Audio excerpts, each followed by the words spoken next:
Hello दोस्तों, मेरा नाम है ईशान और स्वागत है आप सभी का हमारे चैनल ईशान टेक वर्ल्ड पे। दोस्तों इस वीडियो में मैं आज आपके सामने लेके आया हूं एक और क्विक रिव्यू Oppo Reno2 का। लेकिन उससे पहले दोस्तों, अगर आपने क्विक रिव्यू नहीं देखा है हमारे चैनल पे Vivo V17 Pro का, तो यहाँ पर जो ना ऊपर लिंक आ रहा होगा, आप डेफिनेटली उस पर क्लिक करके पहले V17 Pro का क्विक रिव्यू देख लीजिए, क्योंकि एंड में मैंने आपको बताया है कि ये फोन आपको परचेस करना चाहिए या नहीं करना चाहिए, और आपको अच्छे खासे रीजंस भी दिए हैं उसमें।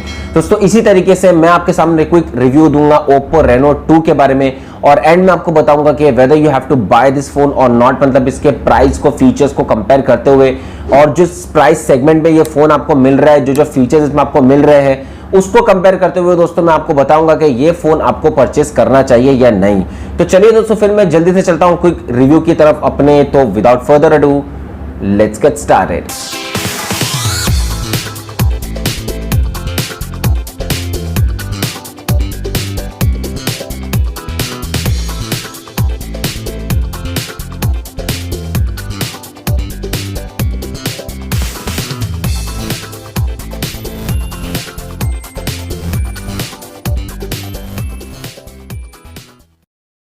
दोस्तों फाइनली हमारे पास में है Oppo Reno2, और सबसे पहले इसका बैक अगर मैं आपको दिखाऊंगा तो काफ़ी खूबसूरत और प्रीमियम बैक लगा है मुझे इसका, जहां पर आप देख सकते हो उसका डिज़ाइन भी ग्लो कर रहा है।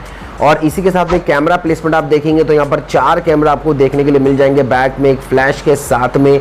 और इसका डिज़ाइन जैसे कि मैं आपको बोल रहा था बहुत अच्छा है, बहुत ग्लो कर रहा है, पीछे से आप देख सकते हैं। आ जाता हूँ दोस्तों वापस इसके डिस्प्ले पे, तो इसका डिस्प्ले काफ़ी कमाल का डिस्प्ले लगा है मुझे। डायनेमिक डिस्प्ले है मतलब इसमें, जो कि सुपर एमोलेड से ऊपर होता है और बहुत अच्छा है। वहीं पर दोस्तों अगर मैं जाऊंगा सेटिंग्स में इसकी अबाउट फ़ोन में, और उसके बाद में यहाँ पर मैं आपको दिखाऊंगा, तो ये सपोर्ट करता है एंड्रॉयड 9 पाई, मतलब आउट ऑफ द बॉक्स आपको एंड्रॉयड 9 पाई इसमें देखने के लिए मिल जाएगा। साइड्स में दोस्तों अगर मैं आपको दिखाऊंगा तो डिस्प्ले काफ़ी ज़्यादा अच्छा है, बहुत शार्प फिनिश है डिस्प्ले में। डिस्प्ले से आप बिल्कुल भी जो ना दोस्तों डिससेटिस्फाइड नहीं होंगे, एकदम सेटिस्फाइंग डिस्प्ले है। वॉल्यूम रॉकर्स आपको साइड में देखने के लिए मिल जाता है, और ऊपर जो है ना आपको दोस्तों पॉपअप सेल्फी कैमरा प्लेसमेंट देखने के लिए मिल जाता है। साथ ही में दोस्तों एक डेमो वीडियो अगर मैं आपके सामने चलाऊंगा तो उससे आप पता लगा सकते हैं कि इसका जो डायनेमिक डिस्प्ले है वो किस तरीके से जो है ना आपको एक बहुत ही अच्छा फील देता है, बहुत अच्छा व्यूइंग एक्सपीरियंस देता है। दोस्तों आप जैसे कि देख सकते हैं ये वीडियो, जो सैंपल वीडियो आपके सामने चल रहा है, इसमें एक एक कलर जो है ना वो किस तरीके से एकदम खिल के आ रहा है। बाकायदा आप एक एक कलर को जो है ना इसमें डिफ्रेंशिएट कर सकते हो, मतलब जो उसका ब्लू कलर है, पानी का कलर, आसमान का कलर एक्सेट्रा। बढ़ते हैं इसके कैमरा की तरफ दोस्तों। तो कैमरा मुझे Oppo Reno2 का बहुत अच्छा लगा है Vivo के कंपैरिजन में, मतलब Vivo के बराबरी ही लगा है, तो बहुत अच्छा कैमरा है इसका। वाइड एंगल लेंस अगर मैं आपको क्विकली बताऊंगा तो जैसे ही आप वाइड एंगल लेंस पे क्लिक करेंगे तो काफी ज्यादा एरिया जो है ना ये कवर कर देता है, और आपकी फोटो और खूबसूरत आती है।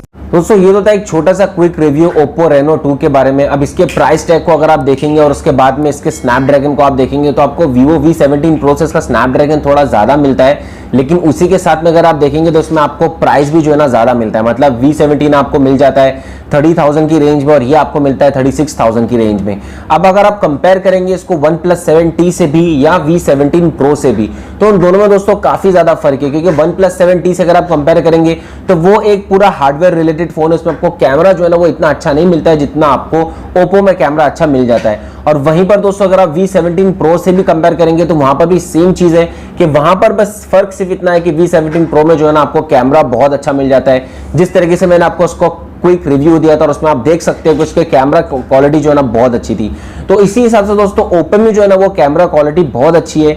और इसका स्नैपड्रैगन जो है ना बस थोड़ा ही ज्यादा है, वो ज्यादा एकदम बहुत ही ज्यादा नहीं है अगर आप कंपेयर करेंगे V17 Pro से।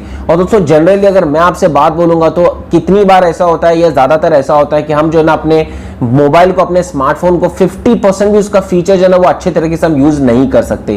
तो दोस्तों ये फोन आपको मिल जाता है 36,000 में, और आपको V17 Pro मिल जाता है तकरीबन 30,000 में। तो मेरे हिसाब से दोस्तों Oppo Reno आपको लेना सही नहीं होगा, Reno2 लेना आपको सही नहीं होगा, जबकि आप V17 Pro के लिए जा सकते हैं, क्योंकि उसमें भी ऐसा स्नैपड्रैगन मिलता है जो ऑब्वियसली आपकी मल्टीटास्किंग के लिए, आपकी हाई एंड गेमिंग्स के लिए भी बहुत अच्छा है, और उसमें जो है ना आपको ज्यादा कुछ प्रॉब्लम फेस नहीं करनी पड़ सकती है। तो दोस्तों ये हुआ मेरा एक छोटा सा रिव्यू Oppo Reno2 के बारे में। आपको कैसा लगा वीडियो मुझे जरूर बताइए, और अगर आपने अभी तक लाइक नहीं किया तो जल्दी से लाइक कर दीजिए चैनल को, और साथ ही में दोस्तों अगर आपने सब्सक्राइब नहीं किया तो जल्दी से सब्सक्राइब कर दीजिए, आपकी शेयरिंग बहुत ज्यादा जरूरी है। तब तक के लिए इंशाल्लाह मैं मिलूंगा आपसे अपने अगले वीडियो में। जय हिंद।